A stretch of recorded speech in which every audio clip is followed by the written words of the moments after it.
오늘 우리에게 주신 하나님의 말씀은 창세기 32장 24절에서 30절까지 말씀입니다. 제가 갖고 있는 구약성경 50면에 있습니다. 창세기 32장 24절에서 30절까지 말씀을 한 목소리로 낭독하겠습니다. 야곱은 홀로 남았더니 어떤 사람이 날이 새도록 야곱과 씨름하다가 자기가 야곱을 이기지 못함을 보고 그가 야곱의 허벅지 관절을 치매 야곱의 허벅지 관절이 그 사람과 씨름할 때에 어긋났더라. 그가 이르되 날이 세려하니 나로 가게 하라. 야곱이 이르되 당신이 내게 축복하지 아니하면 가게 하지 아니하겠나이다. 그 사람이 그에게 이르되 네 이름이 무엇이냐? 그가 이르되 야곱이니이다. 그가 이르되 네 이름을 다시는 야곱이라 부를 것이 아니요 이스라엘이라 부를 것이니 이는 네가 하나님과 및 사람들과 겨루어 이겼음이니라. 야곱이 청하여 이르되 당신의 이름을 알려주소서. 그 사람이 이르되 어찌하여 내 이름을 묻느냐 하고 거기서 야곱에게 축복한지라. 그러므로 야곱이 그곳 이름을 브니엘이라 하였으니 그가 이르기를 내가 하나님과 대면하여 보았으나 내 생명이 보존되었다 함이더라. 아멘. 오늘 본문의 말씀을 가지고 그래도 방법이 있습니다. 그래도 방법이 있습니다 라는 제목으로 하나님의 은혜의 말씀을 함께 나누고자 합니다. 제 아내가 제주도를 떠난 지 벌써 15년이 흘렀습니다. 그동안 저는 업무차 제주도를 몇 번 갔다 왔지만 아내는 바빠서인지 아니면 남편이 무심해서인지 15년 동안 한 번도 가지를 못했습니다.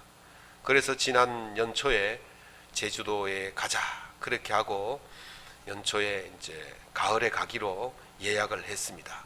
그런데 코로나가 이게 풀려야 가죠. 심상치 않아서 더 거세지고 해서 결국 포기하고 또 가지 못하고 한 해가 넘어갔습니다. 저희가 제주도에 한 3년을 살다가 왔는데요. 제주도만큼 아름다운 섬이 없더라고요. 그런데 제주도보다 더 아름다운 섬이 있습니다. 돈도 안 들고 시간도 안 드는 섬이 있다고 합니다. 여러분들 어떤 섬인지 아십니까? 예, 그레도입니다. 그레도라는 섬이 돈도 안 들고 시간도 안 들고 정말 아름다운 섬의 경치를 누릴 수가 있다고 합니다.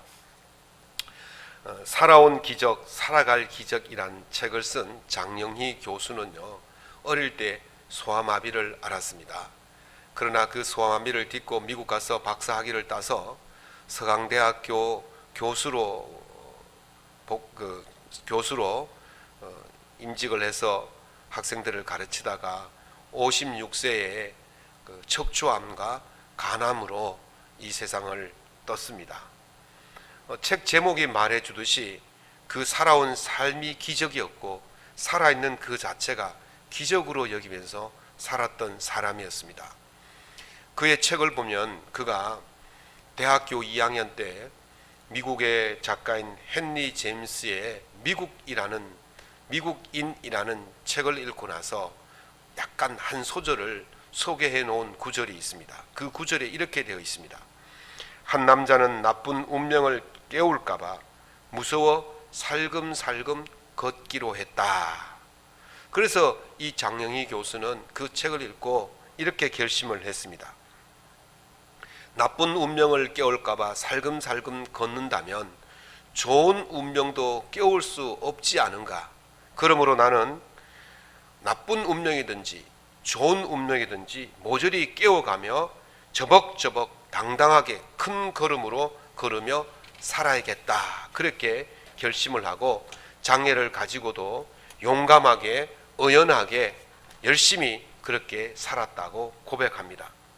척추에서 간으로 암이 전이되었을 때 그 항암제 중에서 가장 강력한 항암제라는 소위 말하는 빨간 약이라는 것이 있다고 합니다. 그걸 맞으면 거의 사람이 거의 반죽음이 되는 그런 독한 약이 있다고 그래요. 그 약을 맞고 이제 병실에서 있는데 새벽에 잠이 깨었다는 것이죠. 새벽에 잠이 깨어서 문득 천장을 바라보니까 천장에 비가 샌 자국이 이렇게 나 있더래요. 그런데 그 비 샌 자국, 그 흠결, 그것도 그렇게 정겹게 느껴질 수가 없더라. 그렇게 말합니다. 인생의 마지막 순간에서 흠결, 흠집, 작은 그런 모습조차도 그게 그렇게 정겹게 느껴지는 것이죠. 그의 책의 끝에 이런 글을 썼습니다. 한 눈먼 소녀가 섬에 갇혔는데 그 섬이 물이 차올라서 그 소녀의 발밑까지 찰랑찰랑 거린다는 것이죠. 이제 조금만 있으면 물이 섬을 뒤덮을 정도로 그렇게 물이 넘치는데 그 소녀는 자기 발밑에 있는 그리 물이 차올랐다는 것을 알지 못한 채 노래를 부르는데 어떤 노래를 부르냐면 희망의 노래를 큰 소리로 부른다는 것이죠. 그때 한 학생이 교수님, 이렇게 지금 자기가 곧 죽을 운명인지 모르고 희망의 노래를 부른다는 것은 너무 비극적이지 않습니까? 너무 잔인하지 않습니까? 그때 장영희 교수가 이렇게 말합니다. 노래를 부르든 안 부르든 물은 차오를 것이고 죽을 것이다. 그렇다면 차라리 노래를 부르는 것이 더 낫지 않겠냐. 노래를 부르다 보면 또 물때가 바뀌어서 물이 빠질 수도 있고 지나가는 배가 발견해서 건질 수도 있고 지나가는 헬리콥터가 발견하고 그를 건질 수 있지 않겠냐. 물이 차고 안 차고가 문제가 아니고 노래를 부르지 않는 것보다는 부르는 것, 그것이 바로 믿져야 본전이다. 그렇게 이야기합니다. 그래서 자기는 지금 형편이 어렵고 힘들지만 내일을 기약할 수 없는 그런 삶이지만 희망찬 노래를 부르면서 새봄을 맞이하겠다. 그렇게 이야기를 해 놓았습니다. 앞으로 그래서 살아온 것이 기적이고 앞으로 살아갈 날이 있다면 그것이 기적이다. 그렇게 말하는 것입니다. 고난이라 할지라도 살아있는 시간이 고통이고 고난이라 할지라도 그래도 살아있는 것 그 자체가 기적이다. 그렇게 말하는 것입니다. 세계 제2차 대전의 영웅인 조지 S. 패튼 장군은 이런 말을 했습니다. 나는 얼마나 높이 올라갈 수 있는가를 보고 누군가의 성공을 점치는 것이 아니라 나는 그가 바닥을 쳤을 때에 어떻게 다시 올라가느냐를 본다. 그렇게 이야기했어요. 바닥을 쳤을 때라는 말에 우리가 주목을 해야 됩니다. 바닥을 쳤다는 말은 더 이상 내려갈 수 없는 지경에까지 이르렀다는 거예요. 패튼 장군이 주목한 사람은 그런 바닥을 친 상황에서도 그래도 올라가려는 소망을 가진 그 사람에게 기대를 건다는 것이죠. 성경의 인물 가운데 바닥을 쳐본 경험을 가진 인물들이 많이 등장합니다. 야곱, 요셉, 모세, 다윗, 이 인물들이 대표적인 인물들입니다. 어디 그뿐이겠습니까? 수많은 사람들이 바닥을 친 모습을 보여줍니다. 그럼에도 불구하고 금방 제가 말씀드린 이 인물들이 왜 성경의 대표적인 인물들이냐 하면 그런 바닥을 친 인생이지만 다시 올라갔다는 거예요. 소망을 가지고 희망을 가지고 다시 올라갔기 때문에 그들에게 성경의 대표적인 인물로 보이는 것입니다. 그래서 성경은 그들이 바닥을 친 그 상태에서 어떻게 살았는지를 상세하게 세세하게 그렇게 기록하고 있는 것입니다.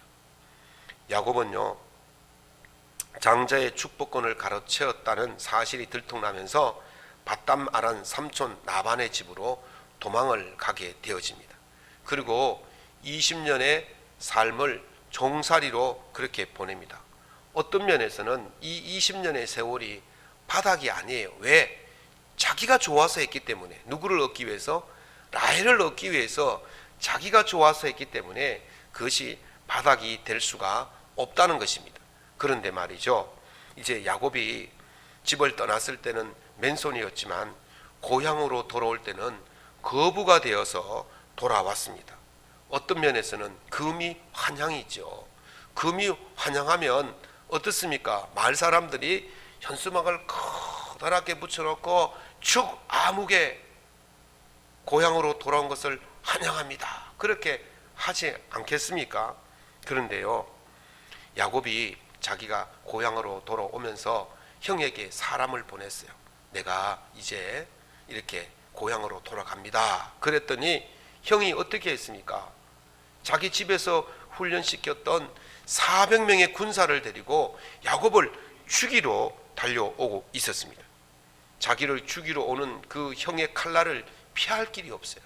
왜냐하면 자기 혼자면 괜찮은데 이미 그 수많은 짐승떼와 그리고 수많은 식솔들이 있기 때문에 그 400명의 군사를 막아낼 수 있는 길이 없었다는 거죠. 절체절명의 순간이었습니다. 인생의 바닥이라고 여겨지는 순간은 언제겠습니까? 자신의 힘으로 할 수 있는 것이 그리 많지 않다는 것을 느낄 때에 그때가 바로 인생의 바닥일 수밖에 없는 것입니다. 형 에서가 자기를 치러 온다는 그 소리를 들었을 때에 지금 야곱의 손에 있는 빠져나갈 선택지가 그렇게 많지 않았습니다. 이 순간에 어떻게 해야 바닥을 벗어날 수 있겠습니까? 우리가 위기를 모면하려면 여러 가지 방법을 생각하지 않습니까? 사람들이 흔히 그 위기가 갑자기 찾아오면 어떤 방법을 씁니까? 우리가 잔머리라고 그러지 않습니까? 잔머리란 말은 얕은 꾀를 말해요.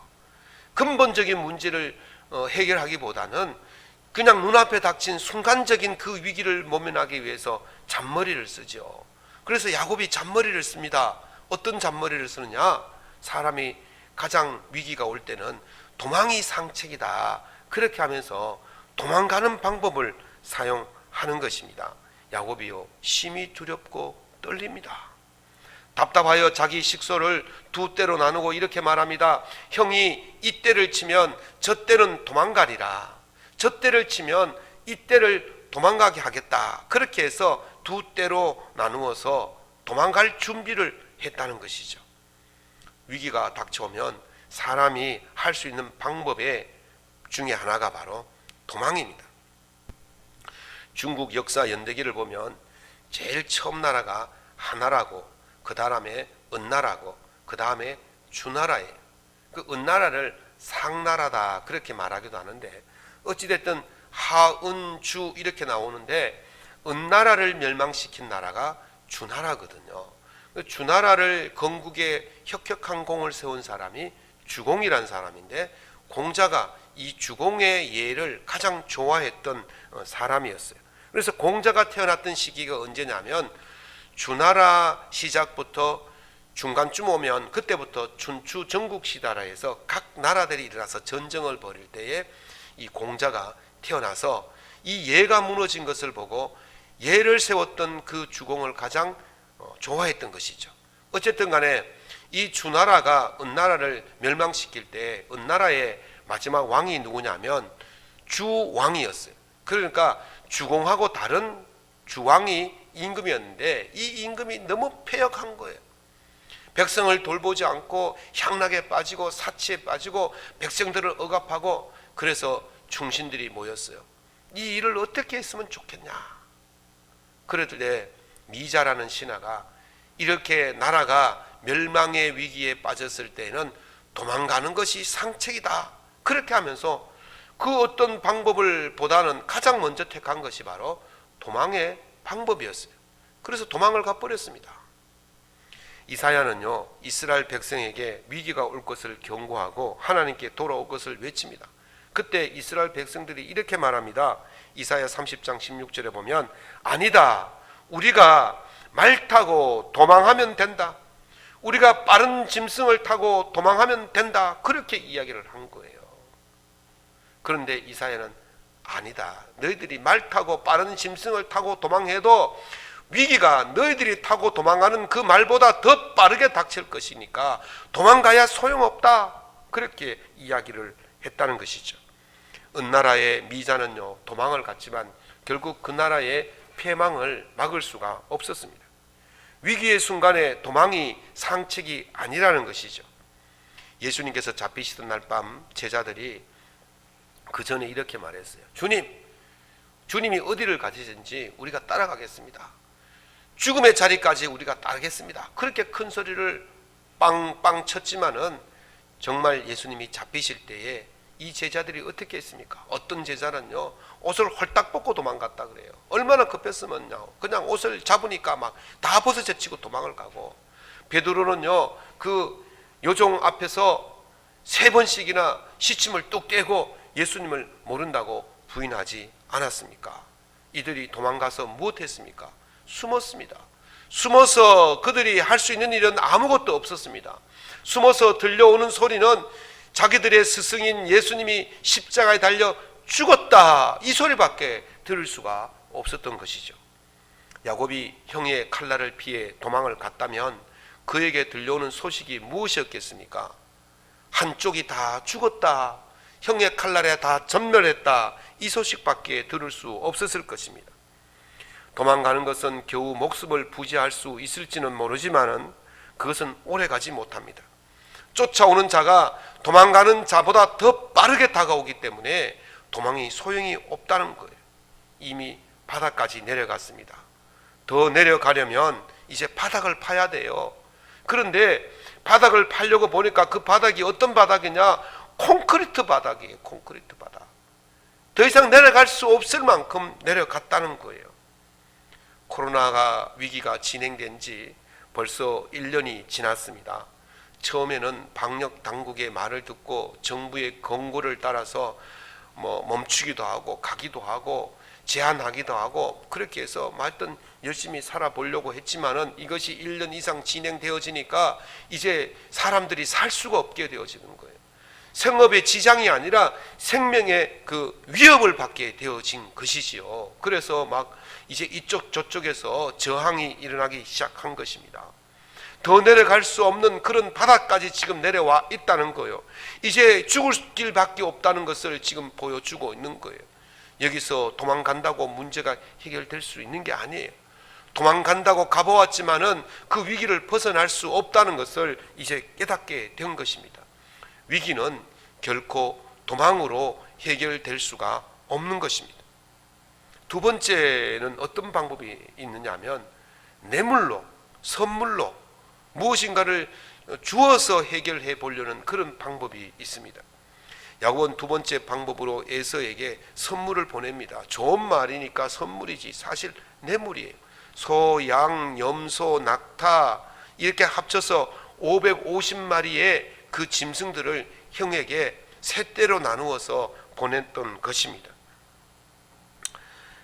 이 나쁜 말로 하면 뇌물이라고 그랬잖아요. 형 좀 잘 봐주십시오 라고 뇌물을 보냈다는 거죠. 그런데 문제는 뇌물로도 해결이 안 된다는 거예요. 조선시대에는요, 장죄라는 것이 있습니다. 우리말로 하면 뇌물죄인데, 뇌물을 받았던 그 벼슬아치들을 장리라 그래요. 그리고 그 뇌물을 받았던 벼슬아치들의 이름을 적어 놓은 것을 장안이라고 그렇게 말합니다. 또는 장리안, 뇌물을 받던 사람들의 이름 해서 장리안이라 그렇기도 하고, 또 이런 말을 씁니다. 장호인, 녹인, 더러운 뇌물을 받았던 사람들의 이름을 기록한 책이다, 그렇게 말하고 있어요. 그래서 조선시대에는 우리가 정책으로서는 부정부패, 뇌물을 받는 것을 굉장히 엄격하게 제재를 가하고 형벌을 가했던 것을 볼 수가 있습니다. 문제는 뇌물을 받은 사람만 문제가 아니라 뇌물을 받은 사람의 후대들, 후손들도 이 벼슬아치에 나가지 못하는 막대한 지장을 받게 했다는 것이죠. 조선시대의 과거에 응시하는 사람들에게 응시생들이 요즘처럼 1억서도 내고 이렇게 하는데 신원조회를 했어요. 그래서 사조 단자라는 아버지, 할아버지, 증조할아버지, 외할아버지까지 이 신원조회를 해서 이 사람들이 이 장안, 그러니까 뇌물 받은 책에 기록되어 있는지 안 되어 있는지를 조회를 해서 뇌물 받은 책에 기록되어 있는 조상이 있으면 아예 응시조차 못하게 하는 것이죠. 요행이 그 합격을 해도 청년의 자리에 오를 수가 없었다 그래요. 청년이라는 것은 맑고 권력이 있는 자리, 요즘 말로 하면 감사원 또는 검찰, 경찰 또는 비서관, 청와대 비서실, 승지죠. 비서실, 이런 또 뭐 정부의 홍보를 하는 곳, 이런 곳에는 갈 수가 없었다는 거예요. 왜? 그런 곳에는 청렴한 사람들이 가야 하기 때문에 이 뇌물을 받은 죄가 있는 사람은 그곳으로 갈 수가 없는 것이죠. 말 그대로 그 집안이 뇌물 한 번 받은 사람이 있다면 그 집안 후손들은 절대로 관직에 나갈 수 없는 폐가망신을 당하게 된다는 것이죠. 뇌물이라는 것이요, 당장의 효과는 있는 것처럼 보이지만 결국에는 그것이 더 큰 화근이 된다는 사실입니다. 열왕기하 12장에 보면 요하스라는 왕이 나오는데, 이 사람이 그 선지자 여호야다의 말을 듣고 하나님께 충성을 다합니다. 선정을 베풉니다. 그랬더니 백성들이 그를 좋아하고 따랐는데, 이제 그 사람이 성전을 보수하겠다 그렇게 이야기를 했더니만, 백성들이 왕이 선정을 베푸니까 그 재물을 막 갖다 내어 가지고 왕궁이며 성종이며 그 창고에 보물들이 가득가득 차고 넘치게 되었어요. 그래서 그 돈으로 성전을 보수하고 하나님께 영광을 돌리는데, 누가 쳐들어왔느냐 하면 아람 왕 하사엘이 쳐들어왔어요. 이 사람이 겁이 나니까 어떻게 했냐면 성전에 있는 그 보물들을 그냥 끄집어 가지고 이 하사엘에게 그냥 뇌물로 막 갖다 바친 거예요. 뇌물로 갖다 바친 거예요. 어디에 걸 갖다 바쳤냐면 성전에 있는 보물을 갖다 바친 거예요. 그래서 하사엘이 그 돈을 받고는, 뇌물을 받고는 물러갔어요. 근데 문제는요, 백성들이 어떻게 했습니까? 감히 하나님에 있는 성전에 있는 보물을 뇌물로 받죠. 그러면서 그 사람을, 왕을 죽여버리는 그런 엄청난 일이 벌어진 거예요. 뇌물로 우선적으로 위기를 모면할 수 있지만 궁극적으로 문제는 해결될 수가 없다는 것입니다. 야곱이 550마리나 되는 그런 많은 뇌물을 형에게 갖다 받았지만 암심할 수가 없었어요. 빠져나갈 길이 없는 자가 뇌물을 얼마나 갖다 바치면 그 문제가 해결되겠습니까? 우리 뭐 지금도 마찬가지지 않습니까? 뇌물 갖다 줬다가 속속히 드러나잖아요. 그래서 처벌을 받지 않습니까? 아무리 뇌물을 갖다 준다 한들 궁극적으로 문제는 해결될 수가 없는 것입니다. 그것이 역사가 증명하는 거예요. 그것이 오늘날 우리 시대의 모습이 증명하고 있는 것입니다. 그러면 도대체 어떻게 이것을 해결할 수 있습니까? 방법이 없습니까? 그래도 방법이 있는 줄로 믿습니다. 야곱은요, 세 때나 되는 뇌물을 갖다 바치고도 안심할 수가 없었어요. 그래서 자신의 모든 식솔들을 이 야복과 강을 먼저 건너게 한 후에 자신이 야복나루에 남았습니다. 어떤 사람들은 말하기를 야곱이 자기만 살랐고 식솔들하고 모든 것들을 먼저 보내고 어떻게 되나 보고 나서 건너가려고 했다, 그렇게 이야기하는 사람도 있지만 그게 아니에요. 야복나루에서 야곱이 무엇을 했습니까? 도저히 뭐 뇌물을 갖다 바치고 별 방법을 잔머리를 다 굴렸지만 해결될 수가 없었어요. 그래도 야곱이 방법을 생각해 놓았습니다. 그것이 뭐냐면 밤이 새도록 기도한 줄로 믿습니다. 그 방법이 바로 밤새도록 기록하는 것이었습니다. 성경은요, 이 장면을 천사와 씨름했다 그렇게 말합니다. 날이 새도록 천사와 씨름했는데 응답을 받지 못했어요. 그래서 야곱이 천사의 옷자락을 붙들고 놓아주지를 않는 거예요. 천사가 가야 되는데 안 가니까 천사가 그만 이 사람의 이 엉치 쪽의 뼈를 확 쳐버려서 그래도 안 놓고 버티는 거예요. 그때 천사가 묻습니다. 네 이름이 뭐냐? 예, 내 이름은 야곱입니다. 야곱이란 뜻은요, 발 뒤꿈치를 잡는 자 이런 뜻이 있지만 사실은 발 뒤꿈치를, 사람의 가는데 발 뒤꿈치를 잡으면 어떻게 되겠습니까? 넘어지게 하는 거예요. 뒤통수를 치는 자란 말이에요. 그래서 자기 아버지 이삭의 뒤통수를 쳤지 않습니까? 속였지 않습니까? 형의 뒤통수를 쳤지 않습니까? 그리고 삼촌의 집에 가서 삼촌의 뒤통수도 친 거예요. 쉽게 말하면 사기꾼이라는 거예요. 속이는 자라는 뜻이에요.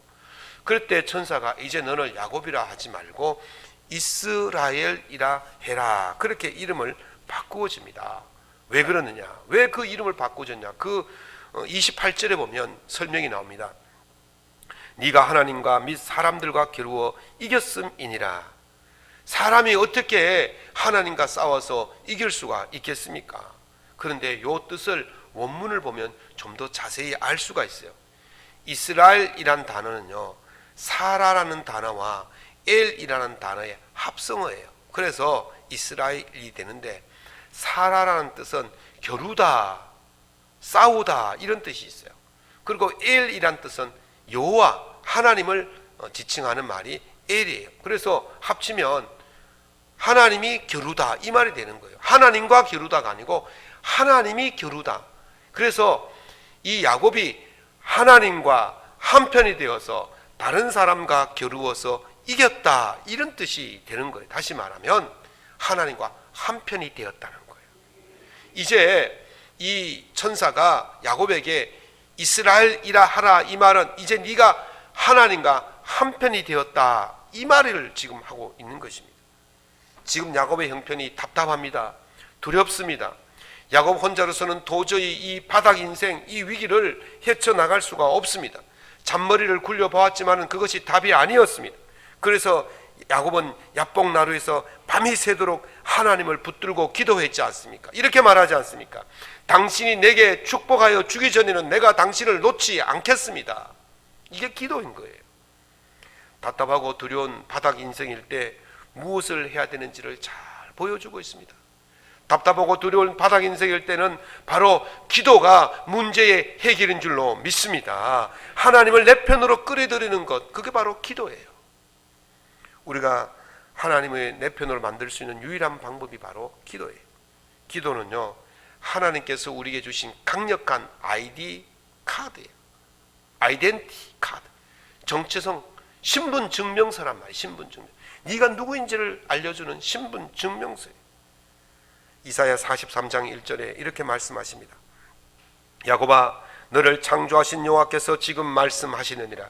이스라엘아, 너를 지으신 이가 말씀하시느니라. 너는 두려워하지 말라.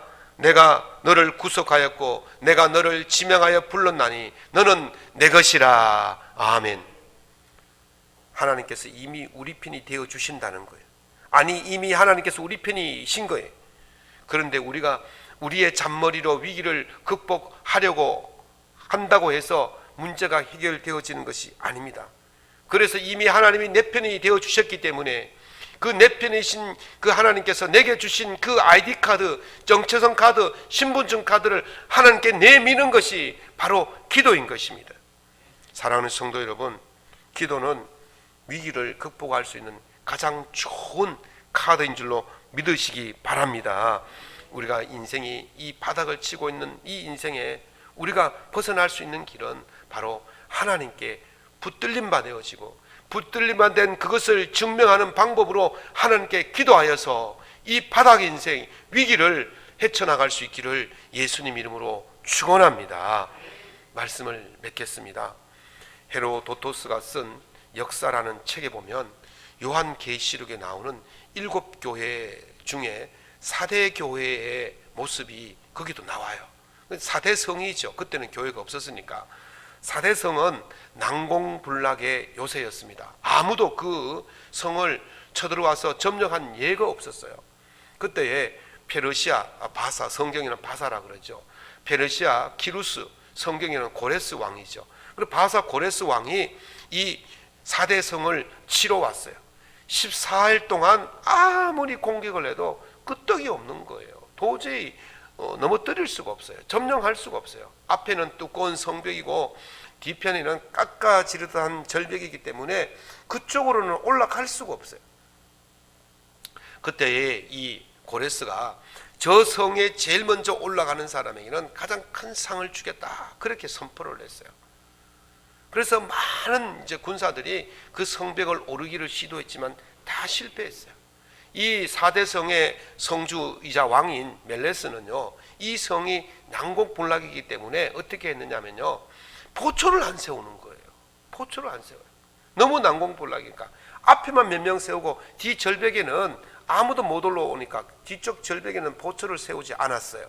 그리고는 병사들에게는 먹고 마시고 즐겨라, 뭐 밖에서 암만 떠들어도 우리는 안전하다 그러면서 먹고 마시고 막 자고 막 그랬단 말이죠. 그날 이제 고레스가 올라가라 그랬더니 백성들이, 군사들이 아무도 못 올라갔는데 한 군사만이 그 절벽을 올라갔어요. 성공을 한 거예요. 그래서 그 군사 뒤를 따라서 다른 군사들이 올라가서 결국 사대성을 점령하고 말았습니다. 이게 330년 뒤에 똑같은 일이 또 벌어졌어요. 그리스의 안티오커스라는 그 장군이 그곳에 쳐들어갔을 때에 이 똑같은 방법으로 그것을 점령했어요. 두 번이나 사대성이 점령을 당한 것이죠. 어떻게 점령했느냐 봤더니만 그 사대성에 서 있던 보초 서던 한 병사가 투구가 절벽 밑으로 굴러 떨어졌어요. 그런데 밑에 있던 그 페르시아 군사가 이렇게 보니까 그 사대성의 보초병이 절벽 밑에까지 내려와 가지고 그 투구를 주워 가지고 올라가는 것을 보았던 거예요. 그래서 뒤를 따라 살금살금 가봤더니 절벽 사이에 비밀 통로가 있었던 것이죠. 그래서 그걸 보고 따라 올라갔던 거예요. 그런데 멜레스 왕은 자기의 비밀 통로가 발각되었다는 것 알지 못한 채 병사들에게 먹고 마시고 실컷 즐겨라 그렇게 하고 그냥 잠자고 그래 있었던 거예요. 그랬더니 결국 그 비밀 통로로 바사 왕 군대가 올라가 가지고 이 사대를 무너뜨리게 되었던 것입니다. 난공불락의 요새라도 깨어 있지 않으면 무너지는 것입니다. 깨어 경계하지 않으면 무너지는 거예요. 하물며 지금 우리가 다 무너진 이 순간에, 바닥을 치고 있는 이 순간에 깨어 있지 않고 잠을 잔다면 그것은 영원히 죽음밖에 남는 것이 없는 것입니다. 지금 우리는 어느 때보다 더 바닥 같은 시기를 보내고 있습니다. 우리의 잠머리로는 도저히 헤쳐나갈 길이 없습니다.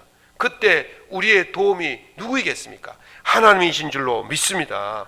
시편 46편 1절에 보니까 하나님은 우리의 피난처시오 환난 날에 만날 도움이시라 그랬습니다.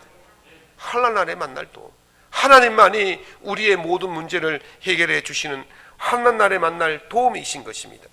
예수님은요, 십자가를 앞에 두고 겟세마네 동산에서 기도하셨습니다. 십자가를 피하기 위해서 기도하신 것이 아니라 십자가를 지기 위해서 기도하셨습니다.